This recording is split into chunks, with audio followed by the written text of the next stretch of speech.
Well, hi, I'm Dog, and welcome back to the Utopia Baseball League, the Key West Parrot Heads. This wonderful snowball mic that I'm using here, the blue snowball, picks up a lot of ambient noise, so you're probably hearing my air conditioner. It's a very warm May 24th here in Oklahoma City, and you're probably picking up the snoring / panting of my dog, my 71-pound lab mix Jimmy Sue, who is sacked out on the daybed somewhat to my left and behind me. So those are two ambient noises I hope you will learn to tune out. I just wanted to bring you a little bit about the Key West Parrot Heads, the team that I GM, and out of the park baseball. And there goes the AC. It's just cycled off. So this is kind of new. I'm going to flounder a little bit here as I try to figure out what to share with you. This is the screen we just left. We were discussing Louisville, actually, talking about their amazing turnaround. Basically from worst to first in the division. They were not the worst team in the UBL last season. I think Raleigh got the honors for that, though they were in a tight race with Salt Lake City. Raleigh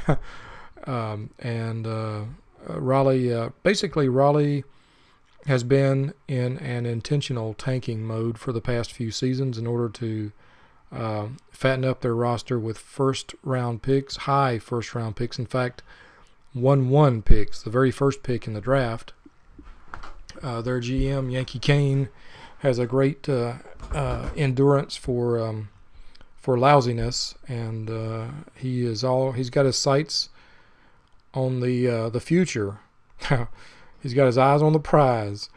Well, so does OU11, the GM of the Oklahoma Wheat Kings. Let me give you a quick tour of the UBL, I guess. That would make sense, wouldn't it? Like I said, as you can see, the top status bar, here is the Utopia Baseball League. Today is Sunday, October 22nd, 2017. And here's sort of a status of what's going on today.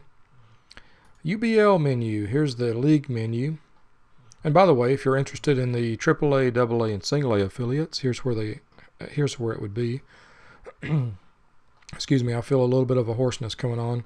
Sometimes when I get sinus issues, I get some people tell me my voice drops an octave or something. It's pretty interesting.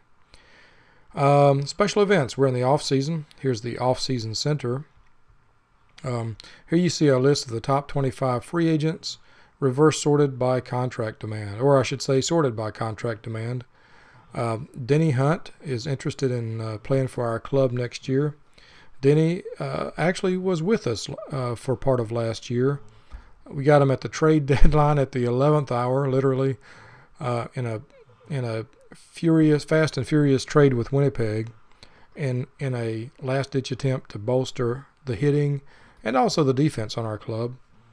Unfortunately, Hunt was injured at the time, and the trade cost me 2 weeks of production from my second base position. You can see that Hunt plays second base quite well, and I'd love to have him back on my team for a year or two, despite his age. He's 36, but he's a contact hitter, man. He puts that ball in play. He does not often hit the ball over the fence, but he is very reliable. And as you can see, he hit .419 for us in the few weeks that he was on our roster. In just a few weeks, 11.1 VORP, or value over replacement player. Awesome. He is, however, fragile. He has been injured a bit in the past, and that's why he's got a fragile rating now. He was a 2017 UBL All-Star while with Raleigh. Raleigh traded him to Winnipeg in an attempt to move his salary and free up salary for some of their draft picks. Let's go back up here to UBL, back to the league home screen. Let's see, what else did I want to show you here? Oh, by the way, I just got word from the Utopia forums that we have a new file available, and this is where you would check for it. We'll do that in just a second. For now, let's browse back. Take a quick look here at the league homepage. I just want to call out to you a couple of points. Defensively, look at us. Key West is highlighted in red here. 2017 was an interesting year. I built the club up based on pitching and defense. We play in I'll just have to call it a monster park. Our ballpark factors are .903 for batting average. In other words, if you take the composite of the batting average throughout the parks, put a hitter there in our park, he would average 90.3% of his batting average in the league as a whole. So he's going to bat at about 90% contact, what he normally bats, or batting average, what he normally bats around the league. Our home run factor is .873. It probably means distant fences. So the only redeeming value for those who like offense at our ballpark is that the power alleys are large, and it takes a long time for a fielder to get there. So when you play at Margarita Field in Key West, you need to bring your fast and nimble defense, your fast outfield. And it kind of, I have stacked my team to take advantage of that. And however, at the same time, while I was focusing on pitching and defense, although I was concerned about offense, I was more concerned about on-base percentage. And it bit us in the butt this year. You can see we led the league, the Eastern League, in runs against, defensive efficiency, and starters ERA. ERA by a wide margin. Runs against also by a wide margin. The number 2 team, though, notice, in runs against and defense efficiency, Louisville. They were also number 2 in offense, right behind Madison. By the way, they won the Eastern League Championship Series in 2017. The season just finished. 4-1 over Madison before being swept by BC. The AI-managed BC Brawlers. We did lead the league in home runs, but we simply weren't generating enough run production. For the most part of the year, we were almost last in the Eastern League in run production. And for some reason, our bats takes a long time for them to wake up. It did so even when we were up at Chattanooga before we moved down to Key West. We had the same ballpark factors in Chattanooga. And it takes our guys a while to get going. Up here you see that we had a few individual leaders in the leaderboards. Home runs, Roger Green, our center fielder, who is not known as when he first played for us, he was more of a, let's take a look at his records. 5 home runs. He was sent down briefly in 2013. 10 home runs, 6 home runs. These past 3 years, as his batting average has dropped a little bit, well, you can't even say that. He finished this year .292 average. That's incredible at our ballpark. Divide that average by .903 for a normal park. Divide it by .903 and then multiply it by 1.037 for BC. He would have hit like a boss up at BC, BC has short fields, short fences. They're a home run hitter's dream. Well, anyway, Roger Green has evolved more into a power production guy, a slugger, which could be a problem because I only, way back when I first took over the team, I signed him to a 4-year extension, and his extension runs out after 2018. And he's asking for some big bucks starting, $10 million starting 2019. So I got to kind of decide this. Maybe look at his contract doesn't look bad. 4.8, 8.9, 11, and then 14. If we could make that final year a team option with let's see, the UBL requires a 20% buyout. So 20% of 15 million would be 3 million. Yeah, that would 4, 8, 11, and then 3 million, 15 with the 3 million buyout. That'd be all right. He's 27. Man, I thought I was doing good to sign him, to extend him for 4 years, but oh well, never as smart as I think I am, right? Jimmy is snoring up a storm. You see his ARB estimate this year is 8.7, and he's 5 million for us. He's one of the 2 players that one of the established league GMs tried very hard to take off my hands when I first joined the league back in I think I joined in 2013 as the draft was unfolding right after the season was over, and so 2014 was a tough year for us. Let's go team history.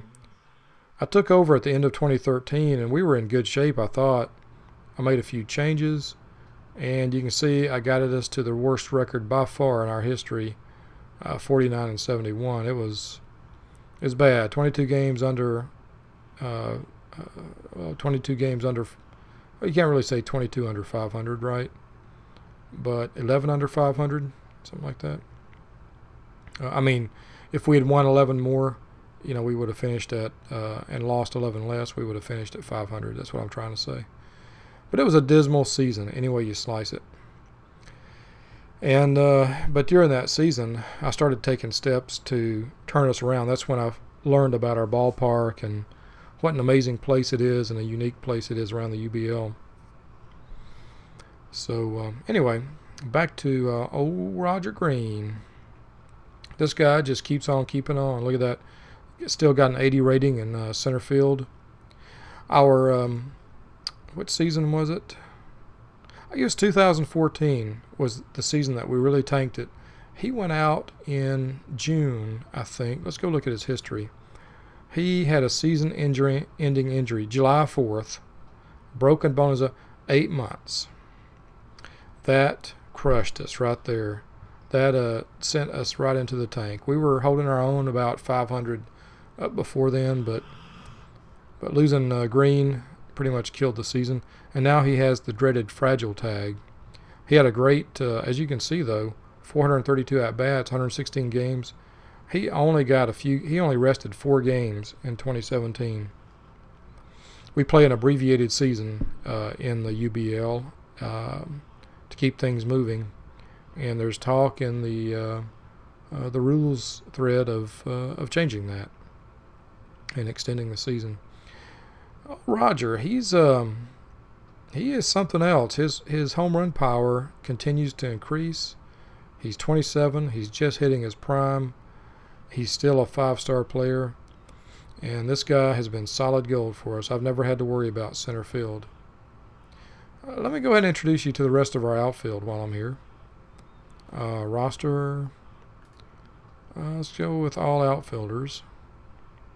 On the active roster, sure, active roster.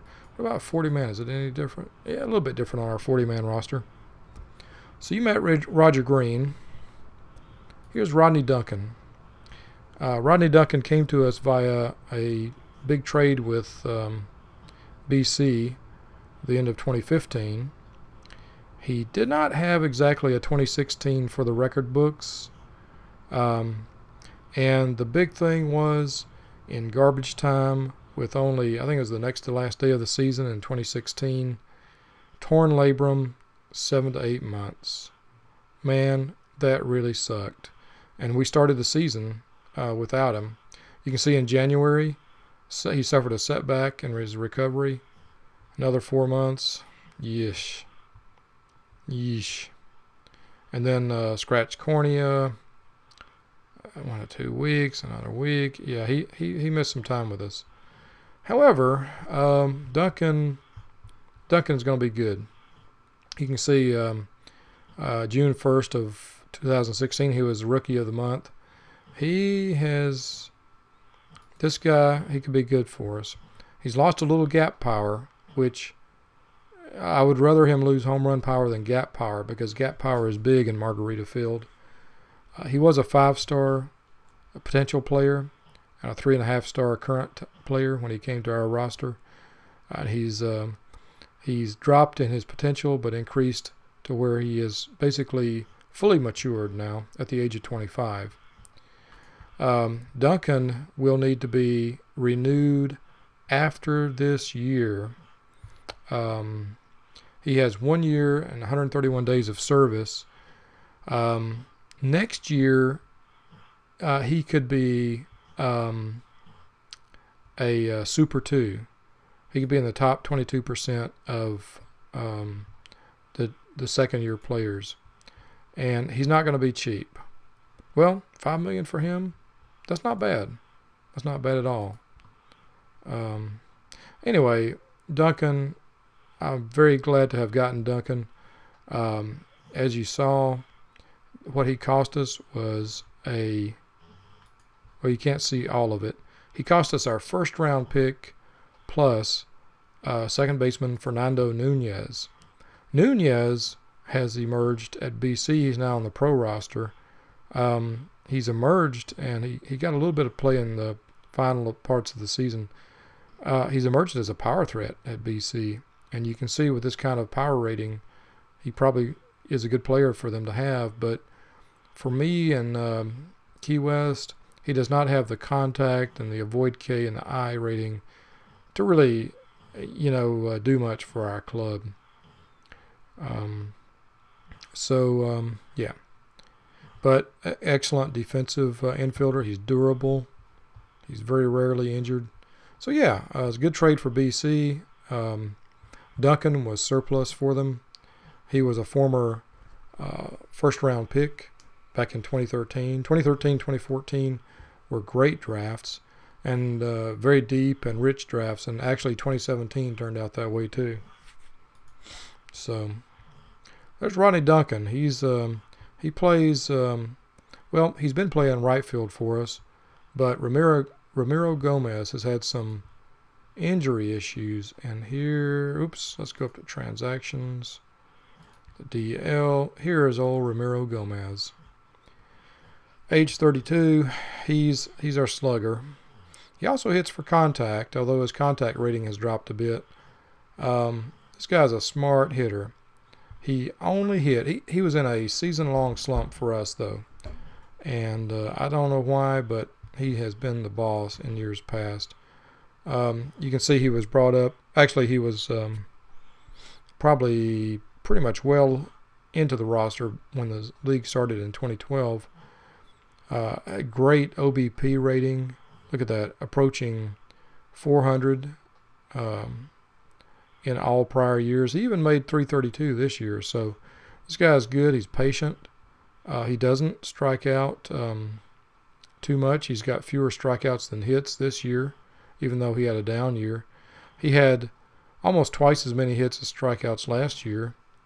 And, that's the kind of player he is. I was mentioning this up on the forums, and I said I was looking for another player like Ramiro Gomez, and after a while, people were like, dude, there just ain't that many players like that. And I was like, are you sure there are? There's got to be at least a couple of dozen. And I started looking at the ratings and the numbers, and sure enough, there are not that many players like Gomez. So I basically, when I discovered that, I immediately extended his contract, given an extension, so that he's making good bank these next few years. His final year is a team option, and you never know with these guys. Sometimes they might the bottom just kind of drops out in a hurry, especially when they've been hurt and missed significant playing time. His ARB estimate at the moment is $9.7 million, so he's for 2018. If he continues playing well, he's cheap compared to his ARB. So that's Ramiro Gomez. He is our left fielder. He can play right fielder pretty well, and he's had to play center field in the past. In 2014, when when Green went down, Gomez filled in some at center field. I noticed the AI subbing him in there. And Gomez has dropped a half-star in his rating. He used to be a solid 5-star guy. And let's see, who's our other... let's go back to roster. Outfielders. Our fourth outfielder is Miguel Havoc Gonzalez. Havoc is interesting. He's signed cheap. Look at this contract. We've got him to a very inexpensive contract. This is dirt cheap. Not even twice the league minimum. Out through 2021. He expects to be a bench player. And look at this. I mean, he's only rated 2 stars, and that's because of his mediocre contact. He's an excellent defensive center fielder or outfielder. He plays all 3 outfield positions well. Great range. And at Margarita Field, my outfielders need great range to chase down all the fly balls that come out of the infield. That's another thing, by the way, because of the way Margarita Field is set up and its factors, I like to get pitchers who throw to contact, pitch to contact, and I like to have a superior defense in front of them. But still, the good hitters will loft the pitches into the outfield, and I like these guys that can chase them down. He's also got speed, and that's always a good option to have. It beats not having speed. He had a really good year this year. He got a lot of playing time with Gomez out. 265, 366, 438 splits. That's darn good, and I'll take it. Great OPS plus. I'm always delighted to get OPS plus, 100 plus at our ballpark. You can see last year he didn't get a whole lot of opportunities last year. He didn't hit so well. In 2015, he got a lot of chances in 2015, but again, he didn't hit very well. So I'm hoping this is a sign of what he's going to be like in the future. I kind of think it is. He's a patient guy. He waits on his pitch, and then he pops it. Yeah, 66 hits this year and 27 strikeouts. 36 walks and 27 strikeouts. That's good stuff right there, Havoc. He's a great 4th outfielder. 5th outfielder is a position that's bounced around a lot. I found Mike Smith on the minor league free agent list. Again, he's great defensively. In fact, he's elite in left field.